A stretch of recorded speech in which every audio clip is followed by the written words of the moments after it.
for any restaurant, the thing that really is amazing and incredible is when we have the autonomy to align everything visually. So we know the brand, we know the goals, and there are so many facets, from Google Ads to social media to your website design to email and SMS marketing to public relations and all of these things. So just creating this kind of comprehensive plan of action and having the opportunity to implement it in a way that addresses each individual aspect of what's being marketed, who it's being marketed to, and the storytelling for each of those pieces is our dream. Welcome to Whisking It All with your host, Angela Esposito, co-founder of Whisk.ai, a food and beverage intelligence platform. We're going to be interviewing hospitality professionals around the world to really understand how they do what they do. Welcome to another episode of Whisking It All. We're here today with Stephanie Olson, the founder and campaign director of RestauWant. Stephanie, thanks for joining us. Yeah, thanks for having me here. Of course. So I guess maybe a good place to start is probably the inspiration behind founding RestauWant and how your journey kind of began into the hospitality industry.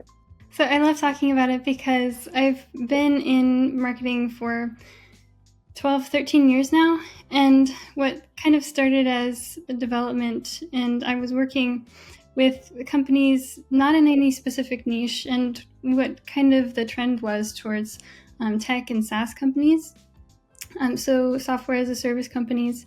And I was putting myself through school with that originally, studied computer engineering at Georgia Tech, and so my previous agency, that's kind of how it all came to be and how that developed. And over time, I realized that there were a lot of these companies, tech companies, SaaS companies, that have enormous marketing budgets, and they can funnel a lot of money into advertising without necessarily optimizing it, which for most small businesses is not cost effective. It doesn't make sense, and there's a huge barrier to entry to marketing and advertising when you approach it that way.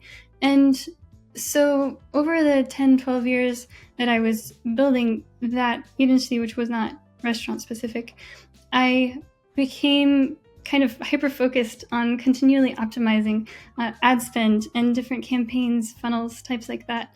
And what I realized, being kind of a foodie and being someone who eats at restaurants a lot, is that there was a real lack of this in the restaurant industry, in terms of not that people weren't advertising for restaurants, but they weren't doing it optimally. And the reason I think for that is because there's a lot of technical development, back-end integrative knowledge that has to kind of inform those marketing decisions in those campaigns. And so, especially during COVID, when I saw a lot of the restaurants that I knew and loved, and family-owned businesses, they closed because they didn't have the visibility to reach people the way that they might have if they leveraged this kind of technology. It kind of ignited something in the back of my mind that said, hey, we should replicate this for these businesses that feed communities everywhere, and do it in a way that's cost effective and facilitates growth. So that was the thought behind it. I love it. And so for our listeners, can you tell them a bit about what RestauWant does today? Yeah, so what we do is we're kind of full service in that we do a little bit of everything. So we're working on design, social media, pay-per-click management is kind of the primary service offering and the focus of what we do to begin with for most clients, because and that would be Google and Meta. Meta is Facebook, Instagram ads.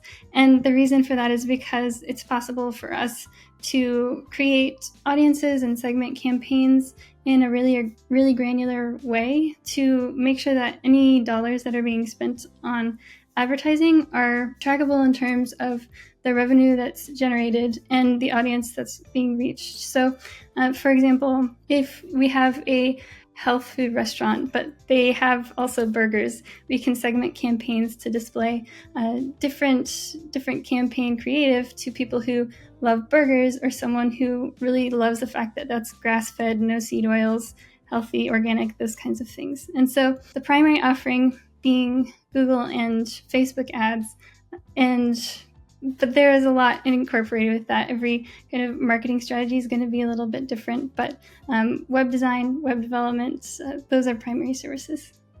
Cool. And is it like a typical type of restaurant you work with? Is it individuals? Is it chains? Is it QSRs, FSRs, or is it any and every type of restaurant? It's really any and every type of restaurant, and the strategy is kind of what we adapt based on the type of restaurant. So we work with fine dining, fast casual restaurants, and everything in between.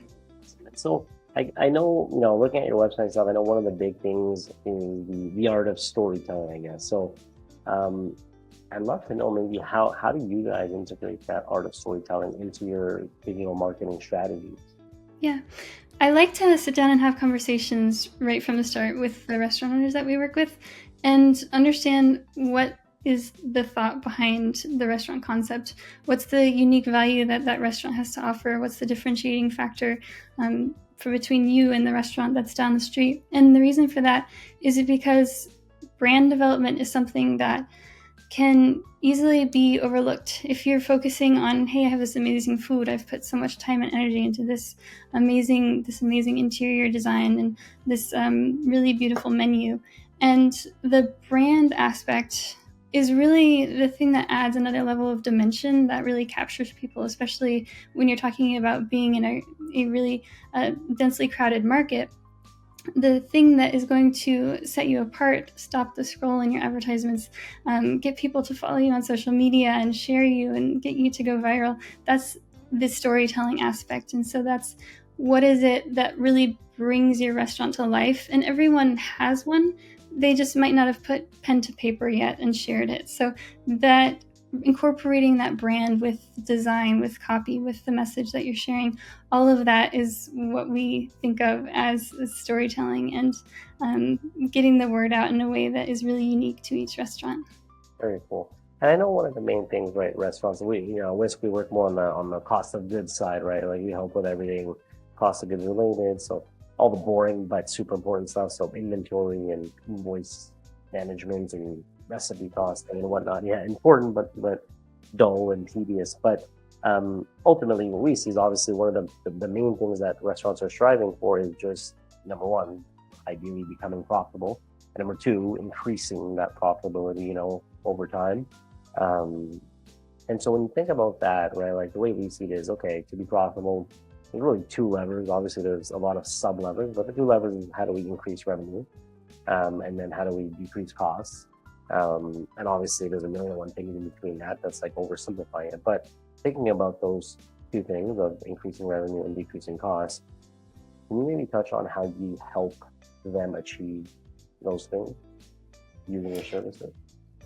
Yeah, so definitely focusing on increasing revenue by incorporating different event types, different offerings, upselling things like drinks, appetizers, desserts, incentivizing and creating campaigns that prioritize people who are more motivated to sit down at the restaurant and enjoy a meal and order those drinks and order those desserts, and making it really integrated with the service staff and how they communicate the offering, and also in your campaigns, how you deliver those messages. So I know that a lot of marketing agencies try to kind of lead with discounts or coupons, and so we never ever suggest discounting, or I like to call it devaluing the products and the services that you're offering as an experience, as a restaurant experience, because you're going to just kind of be driving in traffic typically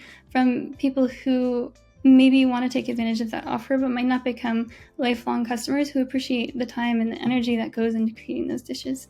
So making sure that we're focusing campaigns on those kinds of objectives, making sure that we're diversifying campaigns to include those higher profitability sales like catering and events and those kinds of things. Those are our focus for increasing revenue.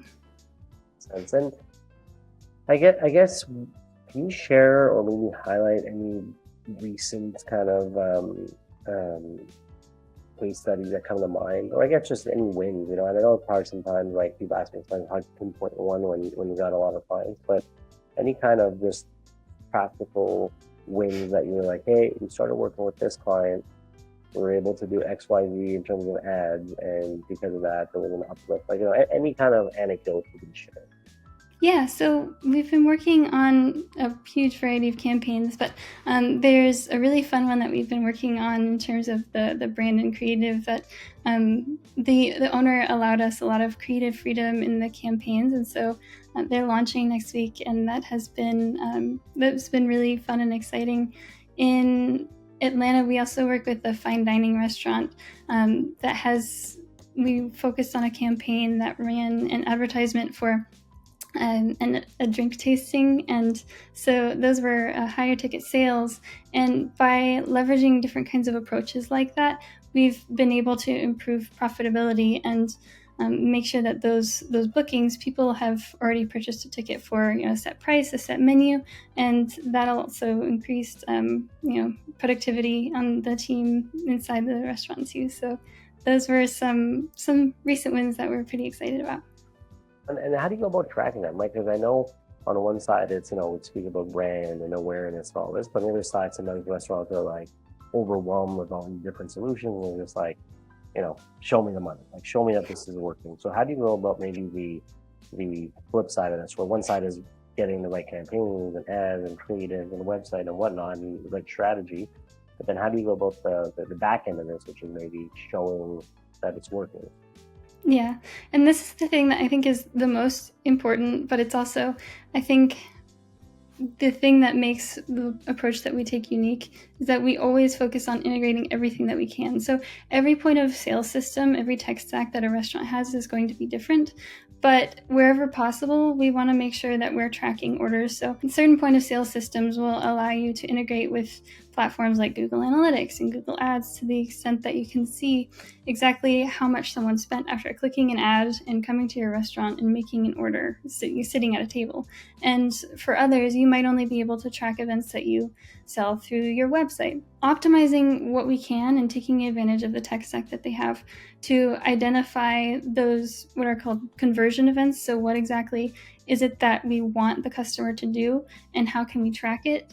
And then segmenting that. So if we're talking about comparing in-store orders versus online orders, and considering the costs associated with each of those, and event tickets, catering bookings, all of those things, and making sure that we track everything that we can, we integrate all of the software that we can, so we can associate monetary value with those conversion events. And the reason that's beneficial too is because having all of that integrated with platforms like Google and Meta Ads, it makes it possible to really see how much revenue was generated from one ad versus another. So when we're talking about comparing something down to copy or a headline for an advertisement, and comparing two different images, what really made the biggest impact in terms of your actual revenue generated, and comparing those. Yeah. And it's funny because sometimes, obviously we do ads and stuff in our own business, and it's sometimes the smallest tweaks, right? Tweaks in creative, tweaks in copy. You change a couple of words, you change a couple of colors, or it could be the smallest things. And we got a lot better at this, but it was hard in the beginning to kind of do like A/B test and like, let's try this, and kind of like removing yourself from the equation and saying, okay, let's let the data decide. Like this is our best attempt, but now like let's let it run, and then let's let the data decide and keep reiterating. So that's a really smart approach. One of the things I was thinking about is like restaurants are generally pretty good at offline experiences. That's what they've been doing for decades. But online, relatively speaking, is new. And so, what are maybe some common challenges that you see restaurants face when trying to translate those offline experiences into like compelling digital content? I think that typically it's just not something that is a focus, and that makes sense because historically really top-notch design and development work has been very expensive and often prohibitively expensive. And so I know that there are a lot of restaurant owners who do this well independently, or they work with freelancers who do this well. But I think that there's so many aspects to marketing that you can really kind of get lost, that you can get in the weeds and realize that you're totally overwhelmed.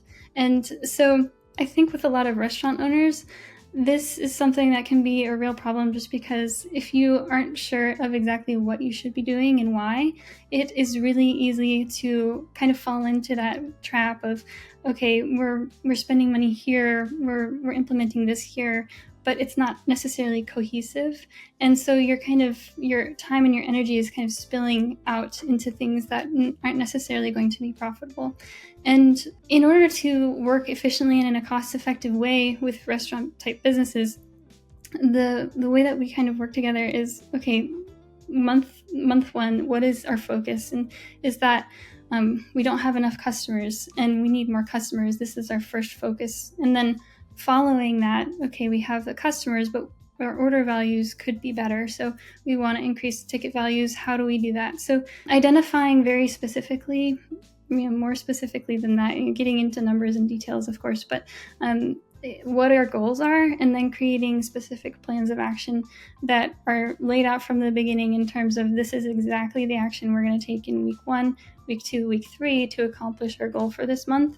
Then that's how we make sure that we're implementing things in a way that's efficient and effective. Love that. And it's funny because you have a pretty interesting background. Like, I was obviously checking out your profile, and I believe it was a bit of back-end development, UI, UX, obviously PPC campaign, graphic work. So how do you find these skills all come together in your approach to supporting these kind of restaurant clients? Historically, when I was working with a lot of different companies and developing all of these skills, I think that the reason that I was able to do that was because I've always been kind of a yes person. So I started out developing websites in HTML and CSS, and this was over 15 years ago. So when I was putting myself through school, I actually originally started out working at a restaurant, and so I was just as a waitress and that sort of thing. But when I was in college, and I had this skill that was kind of a hobby, and so when I developed it, and I had people asking me, hey, this is something that you do, right? Can you do it for me in exchange for money? And that is something that I hadn't been my motivation originally for working on development, but it was something that I was studying, and so it just made sense. And making that shift to offering services and implementing these things to see how it can contribute to the growth of a business. And at the time, they were different kinds of businesses, real estate businesses, auto businesses, those kinds of things. And just kind of seeing how that can really move the needle for a business is something that I found really exciting. And so when these clients would say, we really love the website, can you help us run an advertisement or design us a flyer, or those kinds of things, I continually kind of developed my skill set by saying, yeah, I mean, I've never, just to be transparent, I've never done that before, but I would like to try it out and see how it goes. And so I think that something that in my career, having developed such a wide range of skills, a lot of people have kind of told me, how is it that you have kind of worked on each of these aspects? And over a decade, it gives you the opportunity to try and learn a lot of things. And so I think that's always been my motivation. So working in web development, it's integral to digital user experiences, and digital user experiences are going to be, they're going to include things like what is the first thing that someone sees when they interact with your business, which can be a digital advertisement, for example. So if you think about discovering someone through a Google ad, then they click through to your landing page, and that's the next thing that they see. And then they get an email from you, and that's after they opt in through your landing page or something like that. So all of those pieces are the things that I would work with companies to build, and often I would work with individuals who were kind of focused on each facet of it. And so that's how I've kind of ventured into each of these. And in order to translate that to restaurants, it's a similar thing. So the approach is identifying what does the customer's journey look like, how do they find you, and what is, how do they feel when they see your advertisement or a social media post, or how do they feel when they get an email or SMS reminder that, hey, you can come have lunch with us and this is what our amazing dish looks like, and that kind of a thing. So it's really a matter of empathizing with the customer and seeing, okay, what am I seeing and how can I expect to feel after seeing it? And so the kind of technical nuance to making all of those things get up and running and to come to life, it can be a lot. But if you think of it from high level and then implementing things on an individual level, that's kind of how I think you can create really amazing user experiences. Makes sense. And what nuances would you say you see, like, between, the world of marketing in general, right? Like, just all these things you mentioned, paid ads and, Google ads in general, and maybe meta stuff, and branding. Like, what nuances would you say there are between doing that for a regular, physical location looking a little digital, whether it's retail or whatever industry, and maybe the restaurant industry? What are some nuances that kind of stick out to you that, translate well, I think, with someone who works specifically at the restaurants and maybe not just generally with any business? Typically, when people are receiving advertisements for restaurants, it's a very competitive. Everywhere you go, there are going to be restaurants and people are going to be searching for lunch or for dinner. And so in order to be competitive, it takes more creative thinking and it takes more nuance. You're competing, if you think about advertising, you're competing for clicks, and those clicks have to ultimately lead to someone coming to your restaurant and making a purchase. And so in order to be competitive, having those really amazing photos, really amazing copy, really amazing compelling website, those kinds of things, it does require some more nuance and some more thinking. And once you get someone through the door, if you provide an amazing experience, that's the offline focus that really makes a difference. But getting someone to come in the first place is often the kind of blocker, I think, for a lot of restaurants. And when someone's searching for a specific service, like if you're thinking about hardware or plumbing or services like that, it's not as competitive. If you're thinking about advertising, people don't really care, what your plumbing tools look like. They care about what your food will look like. So they're kind of relying on different things. So people they have to see things that motivate them to come in and see, hey, I should give this a shot. And so for restaurants, there are so many aspects of it. So it's not just how does the food look? It's not just how does the interior look? Is it cozy? It's not just what is the service like? It's everything, and that's all what kind of contributes to an amazing experience for a restaurant. And so if you're thinking about something like a service, a roofing service, you can see that someone has reviews. There's not, there are only so many options in my area, and so advertising for that is very different in that you are not fighting against such a competitive market.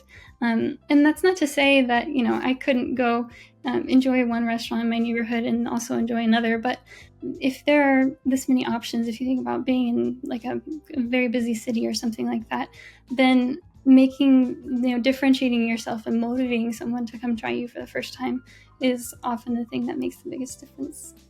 I love that.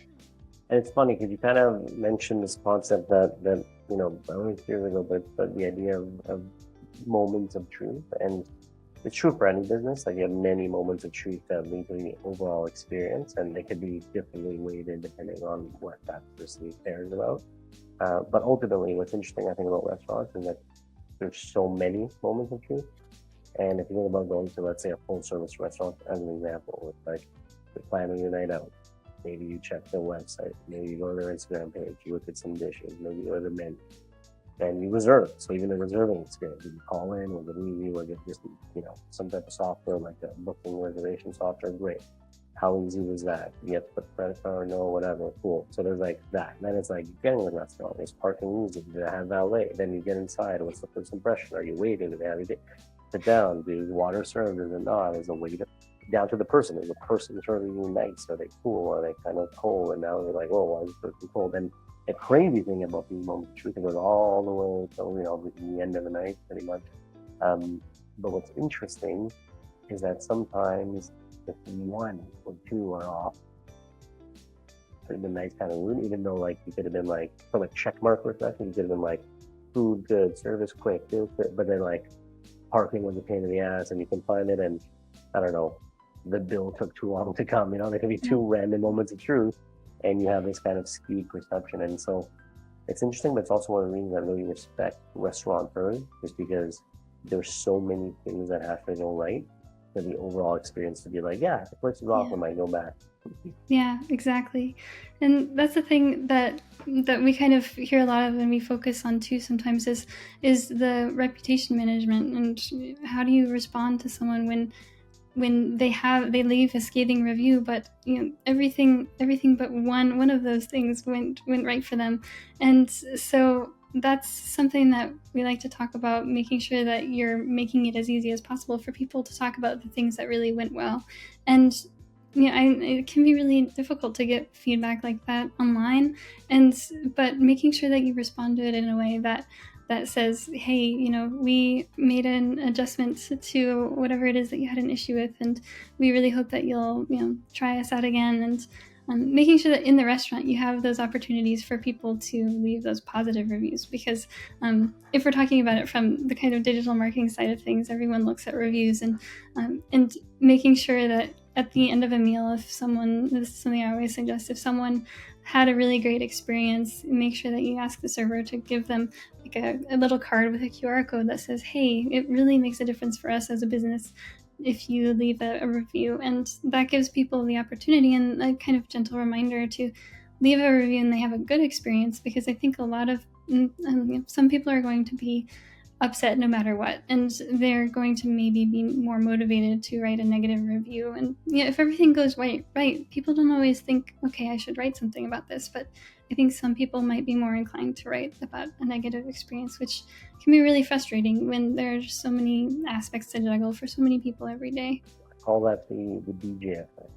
In my past life, I used to DJ, and something I noticed, I did mostly like nightlife, but then it became a trend where a lot of people getting married would want to hire like nightlife DJs because it was like it was cooler to, it was more on, I guess, what people wanted. And the funny thing, what I noticed about weddings was, there's the same thing. So many things have to go right, and planning and flowers and food and guests or whatever. But what it came down to, at least from my point of view, being a DJ, was if the DJ did a good job, no one really talked about it. If they did a bad job, everyone talked about it. So it's one of those things where, like, it reminded me when you said the negative, people tend to talk about negative.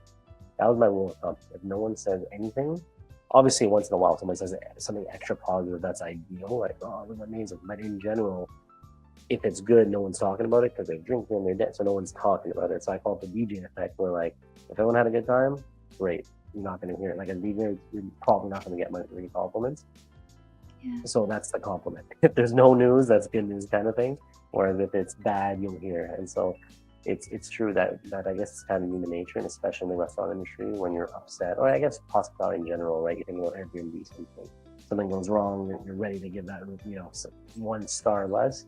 But if something is great, you're no rush to give a 5-star, But speaking of all these different things going on, how do you keep up with all these trends? Right? There's so many things going on in digital marketing umbrella in general. How do you stay up to date and kind of apply them effectively in the hospitality sector? I am subscribed, honestly, to a bunch of newsletters.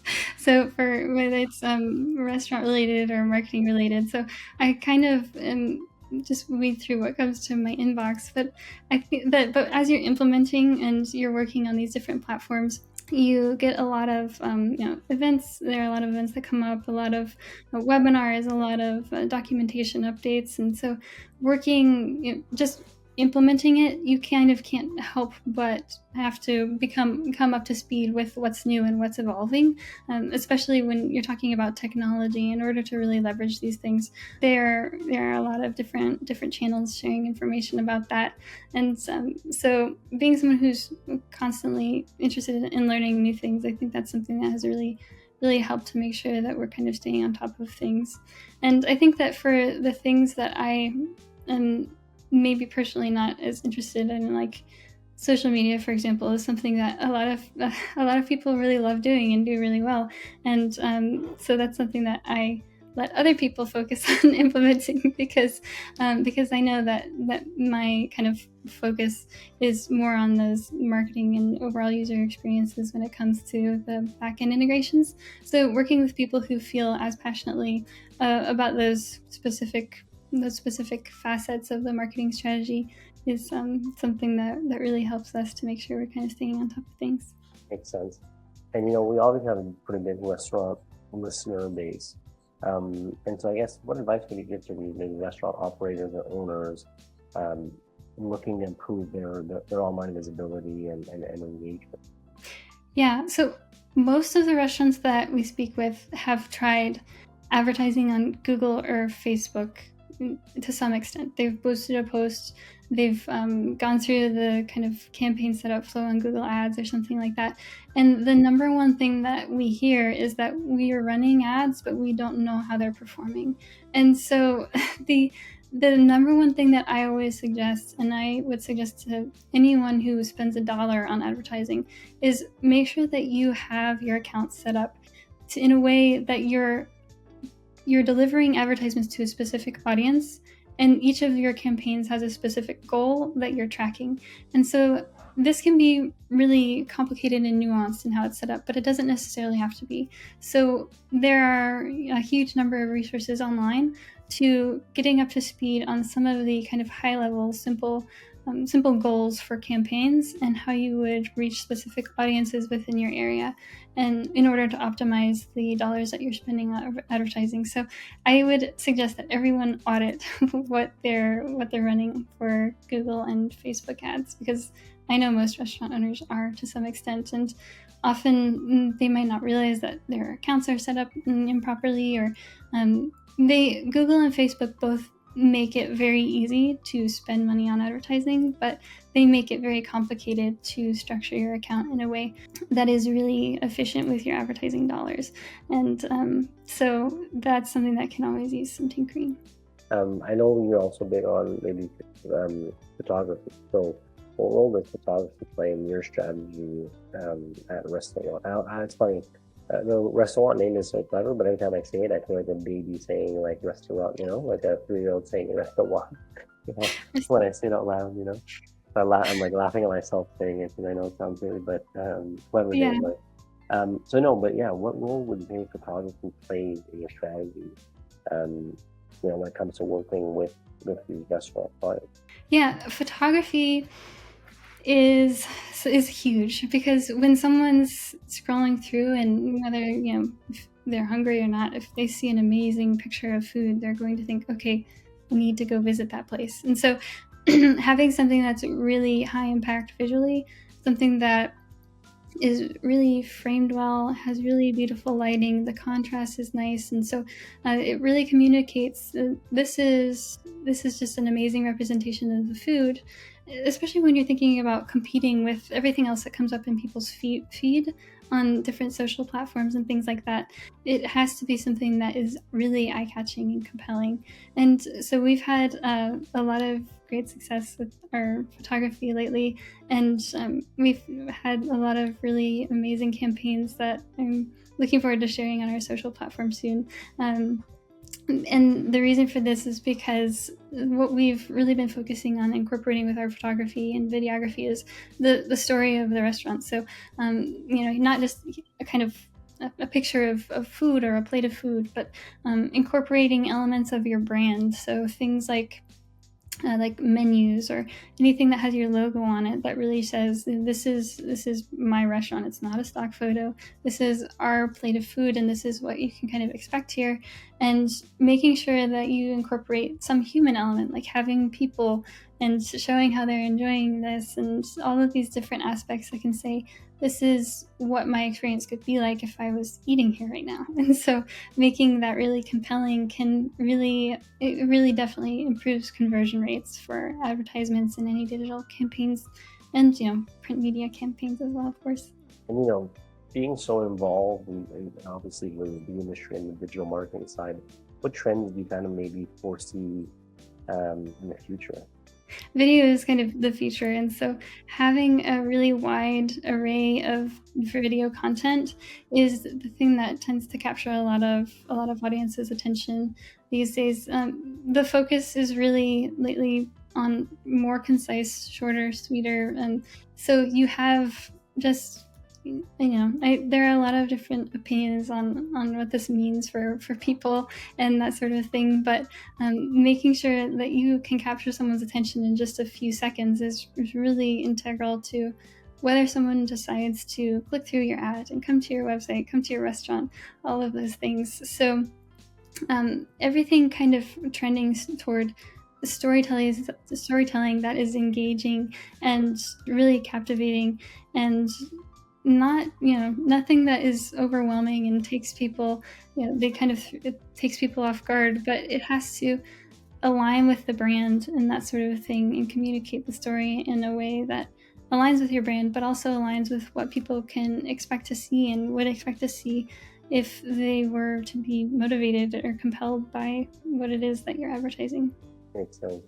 I got a kind of curveball with you I wanted to ask you. I had in my notes. It's and if you can't think of something, it's fine. But if you could design a dream digital marketing campaign for a famous restaurant, which restaurant would it be, and what elements would you maybe include? So this is kind of a little curveball question. I don't know if you'll be able to think of it, but I'd love to see get any thoughts. That's funny. There's so many restaurants that I love and admire, and especially being in Atlanta, you see so many amazing restaurants with incredible menus and all of these things. And even the clients that we work with are incredible, and they have amazing restaurants that we're incredibly fortunate to be working with. So we feel really lucky in everything that we do with our clients. But if we're talking about a dream marketing strategy, I think for any restaurant, the thing that really is amazing and incredible is when we have the autonomy to align everything visually. So we know the brand, we know the goals, and there are so many facets, from Google Ads to social media to your website design to email and SMS marketing to public relations and all of these things. So just creating this kind of comprehensive plan of action and having the opportunity to implement it in a way that addresses each individual aspect of what's being marketed, who it's being marketed to, and the storytelling for each of those pieces is our dream. And so we love working with restaurants who they have this and they're happy with it, and we incorporate the efforts that we're focusing on with their existing efforts, but being able to really align all of those, that's something that is really amazing, and it's something that we feel excited to be able to watch come to fruition. What's next for you? What's next for you and for RestauWant? What's next? That's a big question. There's always a lot going on. Yeah, I mean, I guess to put it, I know there's a lot day to day and kind of week to week or month to month, but like in terms of maybe big milestones or things you're looking forward to, and maybe there's nothing, but if there's anything you want to call out, I always like to kind of wrap up with one, any maybe exciting things coming up in the near future, the next 12 months or so. So if you have anything you want to share, this is a chance. Yeah, we're really excited to be working with new restaurants that are launching. We're excited to be working with new employees and growing our team of really amazing, talented designers and developers and marketers. And so that's something that I'm really excited to be doing, and working with new clients. So just continually learning and optimizing and really making amazing content to share with people and to move the needle for these restaurant businesses is something that I feel so fortunate to be doing, and I feel so excited about. I guess To wrap up, we typically like to give a chance to tell people where to find you, find your company. So any plugs, this is really a chance. I mean, we're going to put it in the description that we already posted, but if there's any call-outs you want to do in terms of website, domain, LinkedIn, Instagram, if you have a podcast, whatever you want to share. So the floor is yours. Yeah, you can find us at RestauWant.com. That's RestauWant, and that's like restaurant, but with a W. And the reason for that, I'd like to touch on that a little bit, is because you mentioned it earlier. It's a little funny to say, and some people love it and some people hate saying, but nobody forgets it. And so, and it's funny because the tagline originally was "People want to eat your food, they just don't know you yet." And so it's that the idea of the demand generation for restaurants. But yeah, so RestauWant.com is the best place to find us. I mean, I love what you're doing. I love how you're helping restaurant owners and operators get noticed, increase revenue, and really just track and understand what actually is working and not working, but ultimately just help them stay in business, but eventually even thrive, right? Which I think is the goal. And so with that, once again, thank you for joining us. We're joined today by Stephanie Olson, the founder of RestauWant.com. Thanks for being on the Whisking It All podcast. Yeah, thank you for having me. Feel free to check out Whisk.ai for more resources and schedule a demo with one of our product specialists to see if it's a fit for you.